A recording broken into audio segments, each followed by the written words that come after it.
The final version was either never released publicly or doesn't exist under the same terms. That brings up another shady angle: Harry's name. If his legal name is absent from the certificate, he could be considered a legal stranger to Lilibet in US courts. No parental rights, no custody claims, no legal power in case of emergency. The man literally has no documented link to his daughter, just a title. And titles don't hold up in American courtrooms. So if this was all just a paperwork blunder, why hasn't it been corrected in the years since?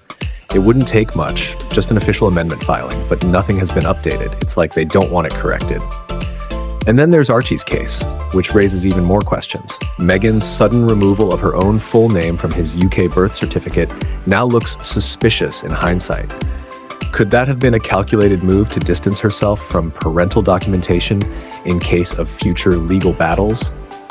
In most cases, a mother adds her maiden name to provide clarity and legal standing. But Meghan erased hers, leaving only her title behind. And when asked about it later, she claimed the palace forced her to make the change. If that's true, the next logical question is, why would the palace want her identity off the record of her firstborn child? These aren't minor details.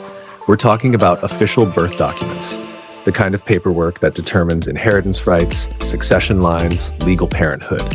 Yet with both kids, the documentation looks like it was arranged to be legally ambiguous, almost as if each parent only has partial claim to one child and not the other.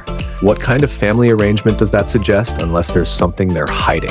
Something big, something deeper than a typo or a title. Then comes the twist that makes everything spiral into absolute madness. According to someone close to the situation, Prince Harry might have more than just legal distance from Lilibet. There's now serious speculation that he might not even be the biological father. On its face, that sounds outrageous, but when you line up the facts, it doesn't feel impossible. Starting with Harry's medical history. As a child, Harry reportedly suffered from a hernia complication that allegedly involved one of his testicles. While never confirmed by the palace, this rumor has lingered in the background of royal gossip for decades. If that complication affected his fertility, it would explain why surrogacy was even on the table in the first place, and why Meghan might have leaned on egg and sperm donors rather than their own genetic material. The idea isn't just speculation, it's legally relevant. In the US, parental rights are built on either biological connection or legal intent. If Harry didn't contribute his DNA and also didn't list his legal name on the birth certificate, it strips him of both routes to parental legitimacy. Meghan, on the other hand, secured her position on Lilibet's paperwork using her full legal identity. If a divorce were ever to happen, Harry wouldn't just face a custody battle. He'd have no recognized parental claim at all. He could be legally erased from her life with the stroke of a pen. And maybe, just maybe, that was the plan. Observers have pointed out something even stranger. Meghan seems more publicly affectionate and emotionally invested in Lilibet than Archie. There's speculation that the reason could be as simple as biology. If Lilibet was carried by a surrogate but created from Meghan's own eggs and another donor, she'd still be her biological child. Archie, meanwhile, might not be. That would also explain why Meghan reportedly distanced herself emotionally from her son but clings fiercely to her daughter.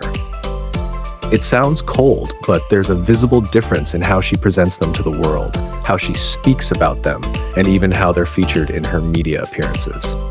Let's also talk about the timeline. Meghan claimed she had a miscarriage in July 2020 and was seen shortly after that visiting what many believed was a dental clinic. But this particular clinic in Beverly Hills is also known for high-end fertility services. A source even pointed out the pouch Meghan carried that day resembled a cold pack commonly used after egg retrieval procedures. The appearance was casual, almost staged, and if she had truly suffered a traumatic miscarriage, her quick public outing and demeanor didn't match the gravity of the claim. The supposed birth video of Lilibet that Meghan tried to promote also raised eyebrows. It lacked any signs of pandemic restrictions that were firmly in place during the supposed time of birth. Hospitals in California had tight protocols. Masks were mandatory. Partners were often restricted from even being in the same room.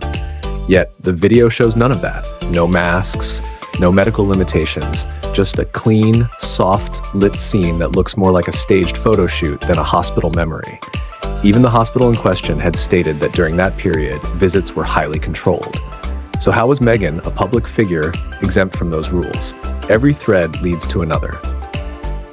And they all tug in the same direction, toward a highly controlled, highly curated narrative, one that keeps changing, dodging, and reshaping as new questions emerge. Whether it's the strange omissions on legal documents, the inconsistent health story, the oddly timed public appearances, everything points to a bigger truth hiding in plain sight. And when that truth finally surfaces, whatever it is, it won't just be a royal family matter, it'll be a global reckoning.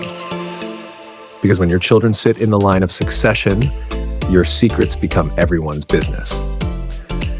Let me know if you'd like this saved as a PDF or formatted for video narration.